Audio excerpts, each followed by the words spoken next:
Brand new 101 overall D&B promo masters have dropped into the game, but does that make the D&B promo better or worse?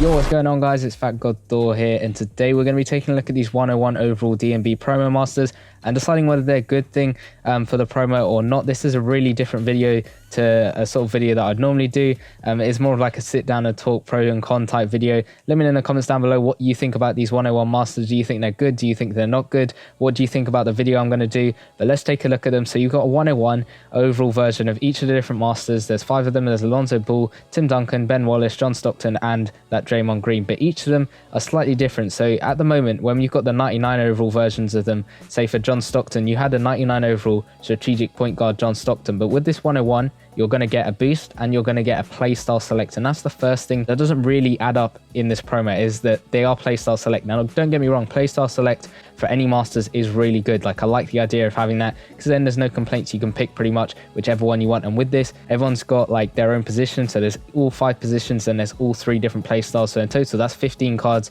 you could potentially pick. Say when you started the promo, you had no idea about these 101 masters, and say you were trying to go for that Lonzo Ball, but at the time you needed a finesse shooting guard and you needed a finesse power forward. Say you grinded for that Lonzo Ball because you thought you needed a finesse shooting guard, so you went for that LaMelo Ball. But then you see this Ben Wallace and you could get him in any playstyle, so you could get him in finesse, which is what you needed. You needed a power forward and a shooting guard. So now you're a little bit stuck because you're trying to get Lonzo Ball, but then you realize you could get Ben Wallace. So then you're left in a sticky situation where you're like, should I go for this Ben Wallace to try and then get the power forward I need, or should I go for that Lonzo Ball because that's also the one I need? Then you're a little bit in a situation. Now, this is mainly just for people who spend money on the game, because if you have no money spent, you're probably not going to get these 101 masters. Another thing that doesn't really make sense about these ones is it adds a little bit more confusion to the already confusing promo. Now, me personally, I don't find this promo that confusing, but a lot of people do.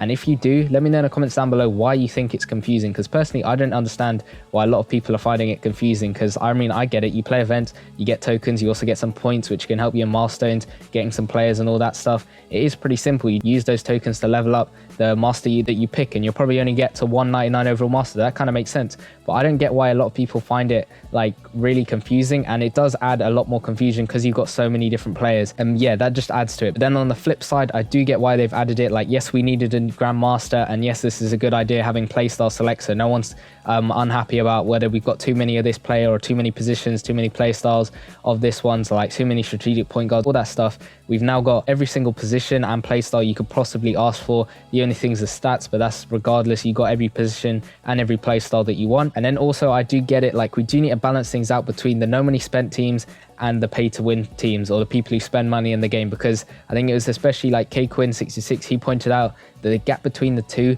isn't that big. Because if you think about it, the best pay to win account you can have is probably KQuinn66's team. He's got a 108 overall lineup, which is probably the best in the game. I think a couple of other people have got 108s, but that's about it.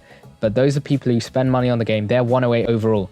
Now me, I'm no money spent. I've got a 105 overall team. I think the best no money spent team you could probably have is maybe about 106. If you got those monthly masters, I think I could be a 106. But that's the best team you can have no money spent. Between the best pay to win and the best no money spent, there's only 2 overall gap, and that's not actually that much. If I played Showdown Quarter with a 106 team going up against the 108, it doesn't make a huge amount of difference. Yes, it makes some difference, but it doesn't make a huge amount of difference. So that's what I think EA are trying to do, and I get that. You need to have a differential between like the pay to win account and the free to play account, because otherwise, if there's no difference, what's the point in spending money? Then EA are not going to make any money, and I get that. That makes sense with all these masters. And another thing that doesn't really make sense is if you want to try and get these masters, it's really hard to get them. Like, especially no money spent. Like, pay to win is a little bit easier because you can spend some cash, spend some money here and there, getting some extra packs, getting some extra tokens in the store, just playing it to get the tokens. You look here, there's only one event every single day. Now, I thought what would have been good is, say we had a run through of each of the different 5 masters, like once playing through each of their events, and then when we got these 101 masters,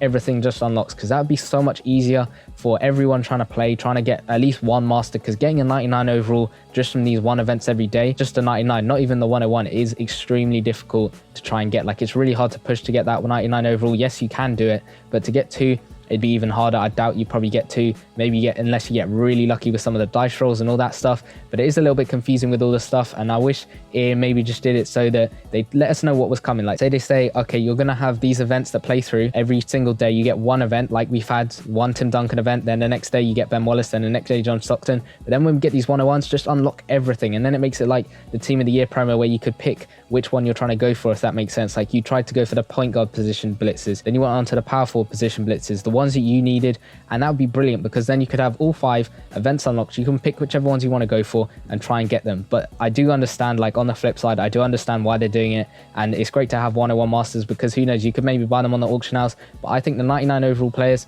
they aren't going to be that expensive on the auction house when they become auctionable, but the 101s will definitely be really expensive on the auction house because if you think about it, it's basically the pay to win side of the promo. And if we have like this 101 James Harden Grandmaster over here, that's a pay to win card. You look at other promos like the stuff we're getting live today, you look at KD on the auction house, he's going for a lot of coins on the auction house. Even that Jokic from the other promo, the awards promo, they're going for a lot of coins. So you can expect these 101 masters from the D&B promo, they're going to go for a lot on the auction house, which I totally get. Like, it's what we need in the game, but it'd be even better if these cards would become auctionable straight away. And that's the problem we've had with every single promo pretty much that we've had this season, is the cards aren't auctionable straight away. If I got this 101, say today, right now, I can't auction him. He's unauctionable. And that's the same with any promo player from any of the promos that we've had so far this season.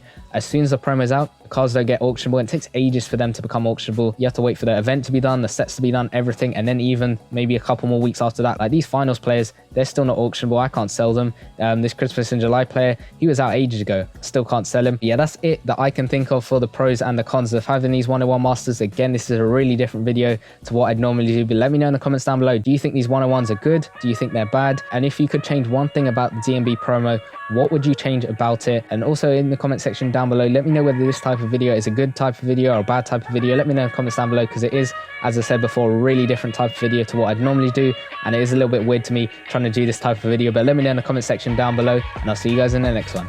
Peace.